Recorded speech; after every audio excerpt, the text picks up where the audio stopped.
Hello everyone, welcome back to the channel. Discuss करेंगे previous year के questions जो रहेंगे एसएसटी यानी कि सोशल स्टडीज के लिए। एसएसटी के प्रीवियस ईयर के क्वेश्चन को डिस्कस करेंगे। 2017 के पेपर का हमारा डिस्कशन रहेगा। इसमें आज हम लोग 15 क्वेश्चंस को डिस्कस करेंगे 124 से लेकर, और हम डिस्कस करेंगे इसको 140 तक। 140 क्वेश्चन प्रीवियस, अगर आपने क्वेश्चन नहीं देखे हैं प्रीवियस सेट अगर 2017 के एसएसटी का, तो आपको लिंक ऊपर आई सेक्शन में मिल जाएगा। प्रीवियस ईयर में जरूर चेक करें, बहुत इंपॉर्टेंट क्वेश्चंस हमने डिस्कस किए हैं, क्योंकि भाई प्रीवियस ईयर से आप लोगों को क्वेश्चन का लेवल का पता चलेगा, किन किन इंपॉर्टेंट टॉपिक से क्वेश्चंस आते हैं उसका पता चलेगा। तो यहाँ से आप अपने प्रिपरेशन को बेहतर बना सकते हैं, इसलिए हम लोग प्रीवियस ईयर के क्वेश्चन को डिस्कस कर रहे हैं विद एक्सप्लेनेशन। ऐसा ही नहीं है आंसर बट विद एक्सप्लेनेशन, जहां पर रिमेनिंग ऑप्शंस जो है इंपॉर्टेंट है तो उनके आंसर को भी डिस्कस करेंगे। तो स्वागत है आप सभी का शिक्षा फॉर नौकरी पे। सेशन को लास्ट तक देखना भाई, बहुत ही इंपॉर्टेंट रहेगा उत्तराखंड टेट के लिए। स्पेशली अगर हम बात करें सोशल स्टडीज पेपर 2 की हम बात कर रहे हैं, और पेपर 2 में हम जो है 2017 के पेपर को डिस्कस कर रहे हैं, social studies UTET Uttarakhand TET. तो क्वेश्चन नंबर स्टार्ट करते हैं 124 से। क्वेश्चन 124 बोलता है, धन विधेयक राज्यसभा द्वारा लोकसभा को किस अवधि में वापस करना होता है?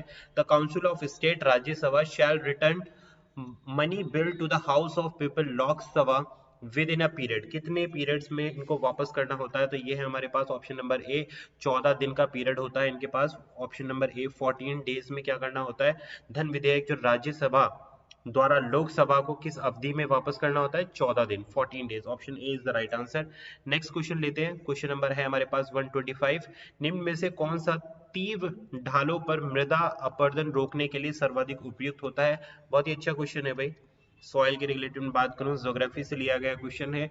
Which one of the following method is most appropriate to check soil erosion on steep slope? यानी कि ढालदार जो खेती होती है, स्टीप स्लोप्स जो होते हैं उन पर जो है सॉइल इरोजन यानी कि मिट्टी का कटना किस चीज पर डिपेंड करता है, सर्वाधिक उपयुक्त है? इसको बोलते हैं हम शेल्टर बेल्ट्स बोलते हैं, मल्चिंग बोलते हैं, वेदिका फार्म बोलते हैं यानी कि टेरेस फार्मिंग बोलते हैं, या उपयुक्त में से कोई नहीं। देखिए राइट आंसर है यहाँ पर ऑप्शन नंबर सी, इसको हम बोलते हैं वेदिका फार्म, जिसको इंग्लिश में बोला जाता है टेरेस फार्मिंग यानी कि स्टेप सीढ़ी नुमा जो खेती होती है, स्टेप फार्मिंग जिसको बोला जाता है।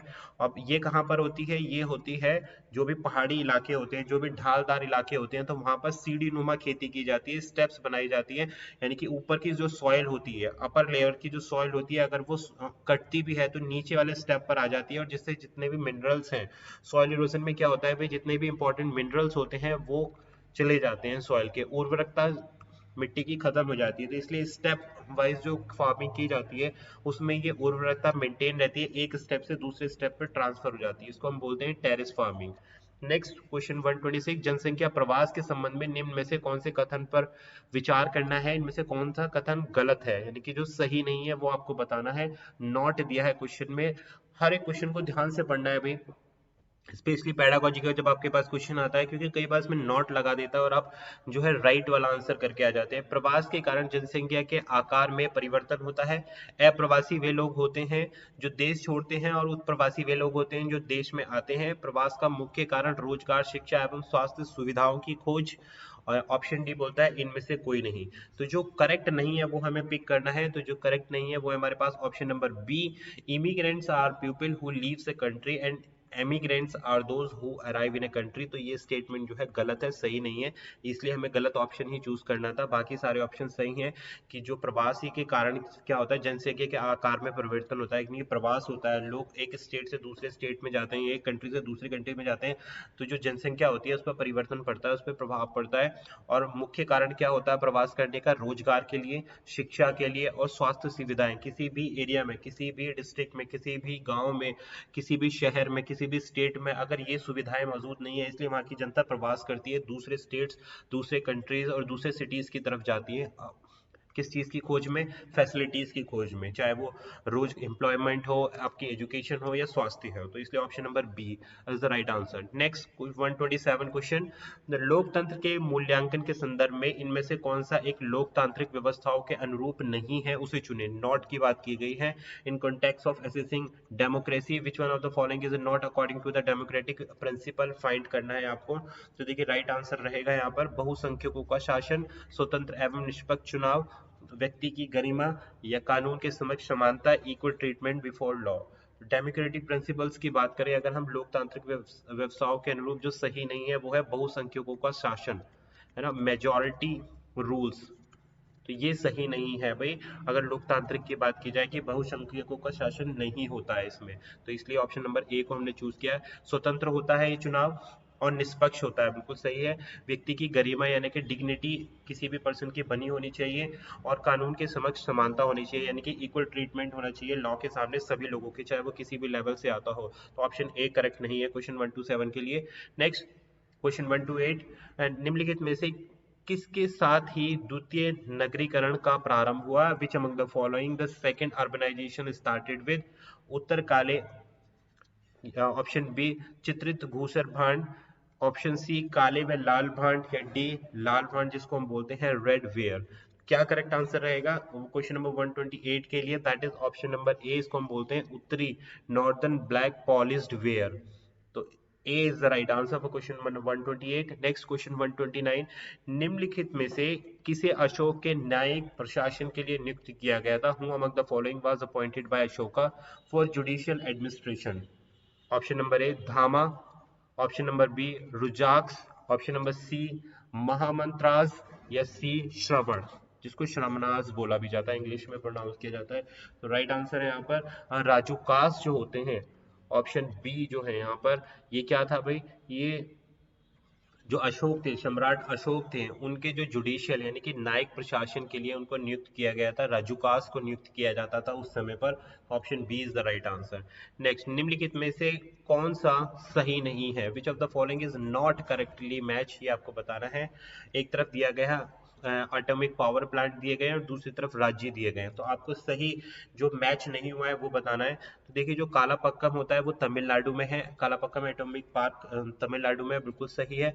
नरोरा जो एटॉमिक पावर प्लांट है वो उत्तर प्रदेश में स्थित है, बिल्कुल करेक्ट है ये भी। बात करें रावत भाटा राजस्थान में मौजूद है, बिल्कुल करेक्ट है ये भी। तारापुर जो है मध्य प्रदेश में है, ये करेक्ट नहीं है। तारापुर मध्य प्रदेश में नहीं है, तारापुर कहाँ है? महाराष्ट्र में मौजूद है एटॉमिक पावर प्लांट। तारापुर जो है महाराष्ट्र में है, मध्य प्रदेश में नहीं है, तो इसलिए ऑप्शन नंबर डी को हम चूज करेंगे यहाँ पर, जो सही मैच नहीं है। बात क्लियर हुई? आगे बढ़ते हैं, निम्न में से कौन सा करेक्ट नहीं है? आगे भी मैच द फॉलोइंग है। एक तरफ दिया जलप्रपात जिसको हम बोलते हैं वाटरफॉल्स, और उनकी दी गई है लोकेशन किस कहाँ पर ये स्थित है। तो एंजल जो है दक्षिण अमेरिका में है, बिल्कुल करेक्ट है। बी नियाग्रा उत्तरी अमेरिका में है, बिल्कुल सही है। विक्टोरिया ऑस्ट्रेलिया में है, जोग एशिया में है। तो देखिए भाई जो सी है वो करेक्ट नहीं है, जो विक्टोरिया है वो ऑस्ट्रेलिया में नहीं है। विक्टोरिया कहाँ पर स्थित है? विक्टोरिया स्थित है यूनाइटेड किंगडम और ग्रेट ब्रिटेन, ब्रिटेन में स्थित है इनकी लोकेशन जो है, Great Britain United. Option number C is the not correctly match, जो सही से मैच नहीं किया गया, वही हमें चूज करना था।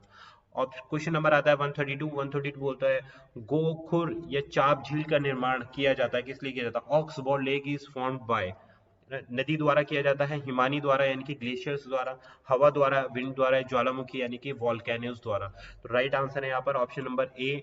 जो गोखुर या चाप झील होती हैं ये किसके द्वारा होती है? ये रिवर्स के द्वारा होती हैं, और ये यू शेप की होती हैं, यू शेप से क्रिएट किए जाते हैं। ये ऐसे लेक होते हैं, ऑक्सबोर्ड लेक होते हैं, यू आकार में होते हैं। तो option number A is the right answer for question number 132। Next बढ़ते हैं हम क्वेश्चन 133 में। क्षेत्र भ्रमण के दौरान आपकी विद्यार्थी से क्या उम्मीदें होंगी? यानी कि जब आप फील्ड ट्रिप्स कराते हैं, देखो फील्ड ट्रिप्स वाला साइंस में भी पूछा जाता है, एसएसटी में भी, पैडागोजी का क्वेश्चन है, पैडागोजी का क्वेश्चन है, बहुत ही आसान क्वेश्चन है कि क्या उम्मीदें होंगी आपकी। तो विद्यार्थी को बिना कोई प्रश्न पूछे सभी चीजों का निरीक्षण करना चाहिए? बिल्कुल नहीं भाई, प्रश्न पूछने चाहिए विद्यार्थियों को सभी चीजों का निरीक्षण करना चाहिए और उससे संबंधित प्रश्न पूछने चाहिए, बिल्कुल सही है। विद्यार्थी स्वयं में आनंद ले और अध्यापकों को परेशान ना करें, ये भी बिल्कुल ठीक है। अगर विद्यार्थी कोई प्रश्न पूछना चाहते हैं तो उसे डायरी में नोट कर ले, है ना। तो आपको पूछा गया था क्या उम्मीदें होनी चाहिए, तो जो बेस्ट पॉसिबल उम्मीद है उस पर आपको खरा उतरना है। मतलब ये भी ठीक है, ऐसा नहीं है कि ठीक नहीं है। तो राइट जो मोस्ट प्रोबेबल है कि सबसे ज्यादा स्टूडेंट को क्या करना चाहिए? ऑब्जर्व करना चाहिए एवरीथिंग और आस्क क्वेश्चन अबाउट देम, कि जो ऑब्जर्व कर रहा है उन चीजों को अपने टीचर से पूछ सकता है कि जो भी उसने अपने फील्ड ट्रिप्स पर देखा। बाकी के जो दूसरे ऑप्शन है, विद्यार्थी स्वयं आनंद लें और अध्यापकों को परेशान न करें। आनंद लेना एकमात्र जो है फील्ड ट्रिप का उद्देश्य नहीं होता, इसलिए हम इसे चूज नहीं कर रहे हैं। अगर विद्यार्थी कोई प्रश्न पूछना चाहे तो उसे डायरी में नोट कर ले, बिल्कुल डायरी में नोट भी कर सकता है और ऑन द स्पॉट भी टीचर से पूछ सकता है। तो बेस्ट पॉसिबल ऑब्जर्वेशन के साथ में क्वेश्चन पूछना। नेक्स्ट क्वेश्चन 134, मानचित्र पढ़ते समय विद्यार्थियों को सबसे पहले क्या पढ़ना चाहिए? What should be taught first while teaching a map? मानचित्र में पैमाने की व्याख्या, रेखा की महत्ता की व्याख्या, दिशाओं का ज्ञान और रंगों का मानचित्र में अर्थ। तो देखो मानचित्र का मतलब होता है किसी भी मैप को रीड करना, और मैप में बेसिकली क्या होता है, डायरेक्शंस दी होती हैं, यानी कि दिशाएं दी होती हैं, एक तरफ नॉर्थ, एक तरफ साउथ, ईस्ट और वेस्ट, और रोड्स है कि रोड्स किधर से किधर जा रही हैं, या फिर किसी सिटी का या स्टेट का मैप दिया है तो वो दिशाओं का ज्ञान कराता है आपको। तो option number C, teach them the direction. Direction के लिए आप मैप का, जैसे गूगल मैप्स हो गए हैं आजकल, आप इंटरनेट पर गूगल मैप्स का इस्तेमाल करते हैं, तो दिशाओं के लिए इस्तेमाल करते हैं। निम्नलिखित में से कौन सा, क्वेश्चन नंबर 135, बहुउद्देशीय नदी परियोजना के पक्ष में दिया गया तर्क नहीं है? यहाँ पर नोट का इस्तेमाल किया गया है। बहुउद्देशीय का मतलब है मल्टीपर्पज रिवर प्रोजेक्ट का उद्देश्य नहीं है। तो देखिए जो उद्देश्य नहीं है दैट इज ऑप्शन नंबर, बात करते हैं ऑप्शन नंबर सी, जो नोट में पूछा है इन्होंने कि बहुउद्देशीय परियोजना से वृहद स्तर पर विस्थापन होता है। बिल्कुल नहीं जी, multipurpose project lead to large scale displacement. ये कह रहे हैं कि जो भी बहुउद्देशीय परियोजना है उससे विस्थापन होता है, डिस्प्लेसमेंट होता है, कि भाई एक स्तर से दूसरे स्तर पर, ऐसा बिल्कुल भी नहीं है। ये जो है तर्क बिल्कुल सही नहीं है। बहुउद्देशीय परियोजनाएं उन क्षेत्रों में जल लाती हैं जहां पर जल की कमी होती है।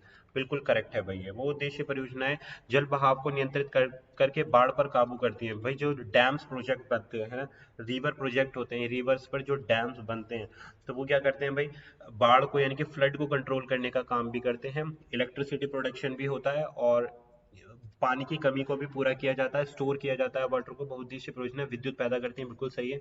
लेकिन वृहद स्तर पर विस्थापन यानी कि लोगों का पलायन करती हैं मल्टी पर्पज प्रोजेक्ट, ऐसा नहीं है। तो ऑप्शन सी चूज करेंगे हम इस क्वेश्चन के लिए। नेक्स्ट 136, कुछ मानचित्र विशेष जानकारी प्रदान करते हैं, जैसे सड़क मानचित्र, वर्षा मानचित्र आदि।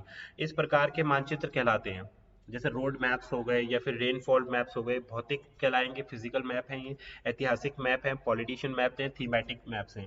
तो देखो अगर आपको इसका आंसर नहीं भी आता तो रिमेनिंग तीन ऑप्शंस देखो। भौतिक मैप क्या है, चीजों के बारे में बताएंगे, फिजिकल चीजों के बारे में बताएंगे। ऐतिहासिक हिस्ट्री के बारे में बताएंगे, इतिहास के बारे में गणना करके बताएंगे। राजनीतिक यानी कि जो भी पॉलिटिकल से रिलेटेड मानचित्र हैं वो इसमें होंगे। तो इन तीनों के बारे में आप, रिमेनिंग बचा थीमेटिक, तो यही करेक्ट आंसर है ऑप्शन नंबर डी। थीमेटिक जो मैप्स होते हैं वो रोड्स के बारे में भी होते हैं, है ना, रेनफॉल के बारे में भी होते हैं कि कितनी वर्षा हो रही है, तो उसके बारे में भी ये जिक्र करते हैं। तो option number D is the right answer. Next question number 136, Chandragupta Maurya के शासनकाल में पाटलिपुत्र का शासन अधीन था? किस के अधीन था चंद्रगुप्त मौर्य की बात करें अगर हम, पाटलिपुत्र जो था, दो समितियों के अधीन था, 2 कमिटीज थी, 4 समितियों के अधीन था, 4 कमिटीज, 6 समिति या फिर 8 समिति? तो राइट आंसर है हमारे पास ऑप्शन नंबर सी, ये था हमारे पास 6 कमेटी, 6 कमेटियों के अधीन रहता था चंद्रगुप्त मौर्य के शासनकाल में पाटलिपुत्र का शासन। 6 कमेटी, ध्यान रखिएगा, option C is the right answer. क्षुद्र ग्रह किन ग्रहों की कक्षाओं के बीच पाए जाते हैं? जो एस्ट्रॉइड्स होते हैं are found between the orbits of शनि और बृहस्पति, मंगल और बृहस्पति, पृथ्वी और मंगल, बुध या शुक्र जिसको हम बोलते हैं, मरकरी या फिर विनस। तो राइट आंसर है हमारे पास, ये पाए जाते हैं मार्स और जुपिटर, यानी कि मार्स, ऑप्शन नंबर बी, मंगल और बृहस्पति एस्ट्रॉइड इन कक्षाओं के बीच में पाए जाते हैं। नेक्स्ट 139, भारत में संसद के 2 अधिवेशन के मध्य अधिकतम अंतर क्या हो सकता है? What can be the maximum gap between 2 session of parliament in India? 3 माह का गैप हो सकता है, 9 माह का, 6 माह का, या ऐसा कोई नियम नहीं है। तो भाई गैप होता है मतलब एक सत्र से दूसरे सत्र तक, यानी कि संसद के जो अधिवेशन होते हैं उसके मध्य जो होता है वो है 6 महीने तक होता है, 6 माह। तो ऑप्शन नंबर सी की तरफ जाएंगे, C is the right answer. Next question लेंगे हम, क्वेश्चन नंबर 140, वन प्रबंधन एवं पुनर्निर्माण में संसद स्थानीय समुदाय की भूमिका हेतु संयुक्त वन प्रबंधन का पहला प्रस्ताव पास किया गया था? बहुत अच्छा क्वेश्चन है। For involving local communities in the management and restoration of forest, first resolution for joint forest management passed by, किसके द्वारा किया गया था? उड़ीसा ने 1988 में, उत्तर प्रदेश ने 1988 में, हिमाचल प्रदेश 1985 में, या मध्य प्रदेश 1988 में? तो देखो राइट आंसर है यहाँ पर ऑप्शन नंबर ए, ये किया गया था उड़ीसा के द्वारा, है ना, उड़ीसा ने किया था इसको। कौन से सन में किया था? 1988 में। ये इन क्या किया था इन्होंने?